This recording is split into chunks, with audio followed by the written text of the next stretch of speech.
नमस्कार दोस्तों, आज की छोटी सी कहानी है पेड़ नहीं छोड़ता। एक बार की बात है, एक व्यक्ति को रोज़ रोज़ जुआ खेलने की बुरी आदत पड़ गई। उसकी इस आदत से सभी बड़े परेशान रहते। लोग उसे समझाने की भी बहुत कोशिश करते कि वो ये गंदी आदत छोड़ दे, लेकिन वो हर किसी को एक ही जवाब देता, मैंने ये आदत नहीं पकड़ी, इस आदत ने मुझे पकड़ा है। और सचमुच वो इस आदत को छोड़ना चाहता था, पर हजार कोशिशों के बावजूद वो ऐसा नहीं कर पा रहा था। परिवार वालों ने सोचा कि शायद शादी करवा देने से ये आदत छोड़ दे, सो उसकी शादी करा दी गई। पर कुछ दिनों तक सब ठीक चला और फिर से वह जुआ खेलने जाने लगा। उसकी पत्नी भी अब काफ़ी चिंतित रहने लगी और उसने निश्चय किया कि वह किसी न किसी तरह अपने पति की इस आदत को छुड़वा कर ही दम लेगी। एक दिन पत्नी को किसी साधु महात्मा के बारे में पता चला और वो अपने पति को लेकर उसके आश्रम में पहुंची।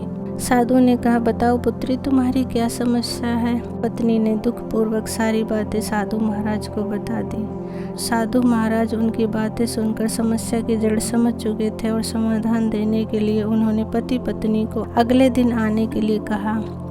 अगले दिन वे आश्रम पहुंचे तो उन्होंने देखा कि साधु महाराज एक पेड़ को पकड़ के खड़े हैं।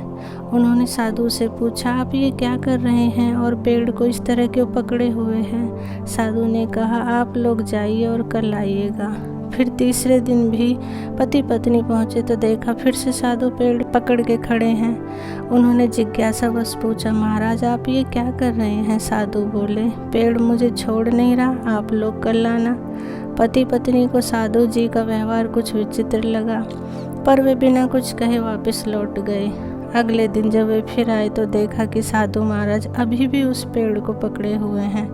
पति परेशान होते हुए बोला, बाबा आप ये क्या कर रहे हैं, आप इस पेड़ को छोड़ क्यों नहीं देते। साधु बोले, मैं क्या करूं बालक, ये पेड़ मुझे छोड़ ही नहीं रहा। पति हंसते हुए बोला, महाराज आप पेड़ को पकड़े हुए हैं, पेड़ आपको नहीं, आप जब चाहे उसे छोड़ सकते हैं। साधु महाराज गंभीर होते हुए बोले, इतने दिनों से मैं तुम्हें क्या समझाने की कोशिश कर रहा हूँ, यही ना कि तुम जुआ खेलने की आदत को पकड़े हुए हो, ये आदत तुम्हें नहीं पकड़े हुए है। पति को अपनी गलती का एहसास हो चुका था। वह समझ गया था कि किसी भी आदत के लिए वह खुद जिम्मेदार है और वह अपनी इच्छा शक्ति के बल पर जब चाहे उसे छोड़ सकता है।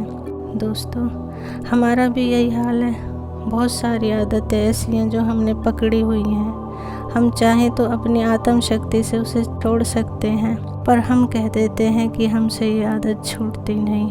दोस्तों, आप में भी कोई ऐसी बुरी आदत हो तो आज ही छोड़ने का प्रयास करें। कहानी अच्छी लगी हो तो प्लीज़ लाइक, शेयर और सब्सक्राइब करें।